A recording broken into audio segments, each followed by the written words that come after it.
આપણી સાથે સાઈરામ દવે જોડાઈ ગયા છે. સાઈરામભાઈ, શું કહેશો? નમસ્કાર. ભીખુદાનભાઈ ગઢવીએ એવી જાહેરાત કરી છે, કેટલી ખોટ રહેશે હવેથી એ જે જાહેર કાર્યક્રમો છે તે નહીં કરે? જી, મને પણ સમાચાર મળ્યા મીડિયા દ્વારા જ કે ભીખુદાનભાઈએ કોઈ કાર્યક્રમમાં એવી જાહેરાત કરી. અમારા જેવડી એક આખી પેઢી ભીખુદાનભાઈને જોઈને સાંભળીને એના પ્રોગ્રામો જોઈને બોલતી થઈ છે, એવું કહું તો સેજ પણ ખોટું નથી. અને અમારી આખી એટલે 40+ ની જે અત્યારની જનરેશન છે, જે લોક સાહિત્ય શીખે છે, એની અમારા માટે આ બિગ બી છે ભીખુદાનભાઈ. કે એમને જે રીતે કરુણ રસ કર્યો, એમને જે રીતે વાતની નાખણી કરી, એમણે જે ડિસિપ્લિન મેનેજ કર્યું ઓડિયન્સમાં, એ સદૈવ લોકોના હૃદય સુધી પહોંચ્યું છે.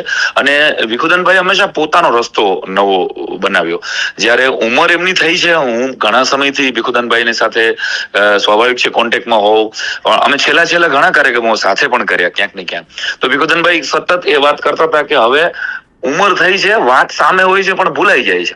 તો લોક સાહિત્યમાં એ જ ક્યાંક એવું બોલ્યા છે કે ક્યારે એક્ઝિટ થવું ને એ તો આવડવું જોઈએ દરેક કલાકારને. કે લોકો ની તાલી ચાલુ હોય અને કલાકાર તખતો મૂકી દે. મારી દ્રષ્ટિએ ભીખુદાનભાઈએ પણ એ શાલીનતાથી એવું જ નક્કી કર્યું છે કે ભીખુદાનભાઈને કોઈ બંધ કરાવે એવો વિષય જ નથી. પણ ભીખુદાનભાઈ પોતે જ જ્યારે નક્કી કરે કે હવે મારે પ્રોગ્રામ નથી કરવા, ત્યારે ખોટ તો સમાજને જશે જ, પરંતુ એક કાર્યક્રમમાં હમણાં ભીખુદાનભાઈએ મને એવી ચિંતા વ્યક્ત કરેલી, મને કે સાંઈરામ, હવેની પેઢીને ખમીરાઈની જરૂર જ નથી લાગતી ક્યાંક.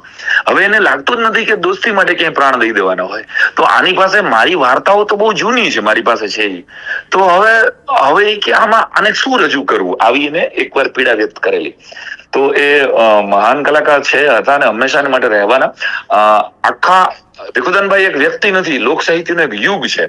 અને એ અચાનક કાર્યક્રમ બંધ કરી દે એ આઘાતજનક છે, પરંતુ એમના હેલ્થ માટે, એમના પરિવારજનો માટે આ સુખદ સમાચાર છે.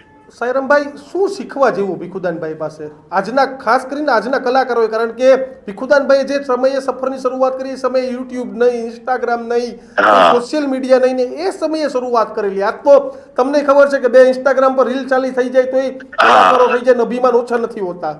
હા, એટલે મને એવું લાગે છે કે ભીખુદાનભાઈ થી લઈ અને અમારા સુધીની પેઢી છે ને, એ ઓર્ગેનિક પેઢી હતી કલા જગતની, કે જે સોશિયલ મીડિયાને લીધે આગળ નથી આવ્યા.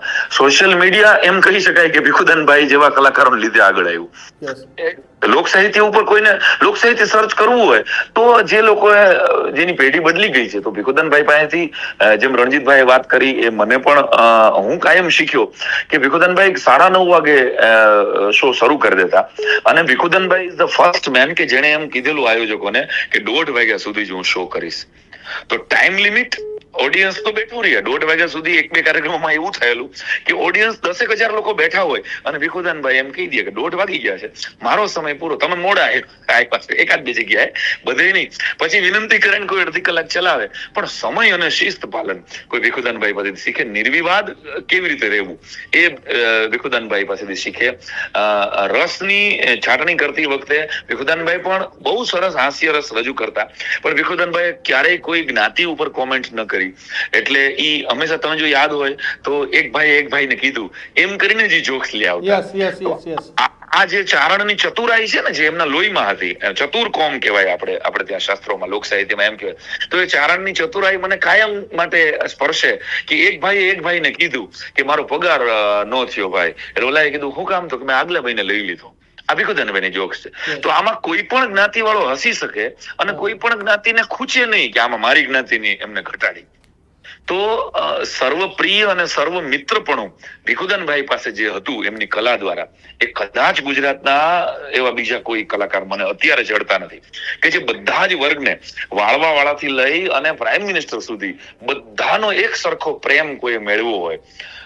તો પદ્મશ્રી એવોર્ડ મારી દ્રષ્ટિએ ભારત સરકારે એમને આપ્યો, પરંતુ ભીખુદાનભાઈને 2-3 પદ્મશ્રી એના વ્યક્તિત્વ માટે જુદા આપવા પડે. બિલકુલ, આભાર સાઈરામભાઈ અમારી સાથે જોડાવા બદલ.